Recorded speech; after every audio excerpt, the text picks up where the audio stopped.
Flamengo e Palmeiras começam a justificar a chancela de favoritos.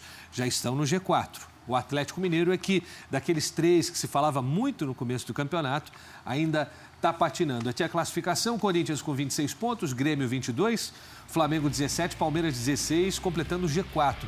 Santos com 16, Vasco, Botafogo e Flu com 15, Curitiba também com 15 e o Cruzeiro com 14. São os 10 primeiros colocados aí na tabela do Brasileirão, que continua com Ponte e Furacão também com 14, Chape e Galo com 13, Sport com 12, São Paulo com 11 e na zona do rebaixamento, Bahia com 10, Vitória com 8, Atlético Goianiense com meia dúzia e Avaí com 5 pontos ganhos. Uma classificação que começa a fazer mais sentido quando você olha para a primeira página e enxerga o Flamengo, o Palmeiras, o Santos, times que foram bem na temporada passada e tinham uma projeção, uma expectativa grande para esse campeonato. O Atlético realmente destoa, por mais que tenha conseguido um resultado. Foi um jogo que não foi dos melhores, mas era um Atlético todo modificado, então tem esse ponto positivo aí, mesmo numa rodada que teoricamente o Atlético abriu mão, entre aspas, conseguiu o resultado diante de um adversário que nunca é fácil conseguir. O Chapecoense abusou dos cruzamentos, foi um festival de chuveirinho para a área. Agora, em relação à tabela também, é um equilíbrio que às vezes acaba enganando um pouco. Não é porque, por exemplo, o Flamengo está na parte de cima,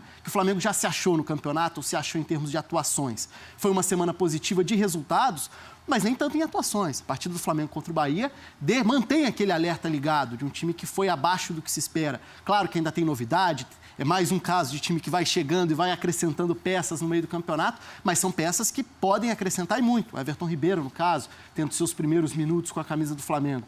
Minutos iniciais interessantes, só que o Flamengo com um a mais por muito tempo, por mais de 60 minutos, não conseguiu ter essa superioridade diante do Bahia. Muito pelo contrário, até teve alguma dificuldade no jogo, o Thiago teve que trabalhar, o Bahia soube reagir bem ao cenário que ficou.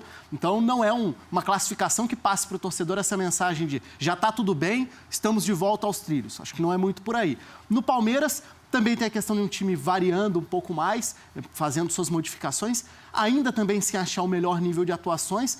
Acho até curioso o discurso, o caminho que o Cuca vem tomando em alguns dos jogos, que tem sido um discurso meio que se preparando ou se protegendo de questionamentos às atuações. É a segunda partida seguida fora de casa que o Cuca, depois do jogo, fala que foi um jogo com cara de Libertadores, brigado.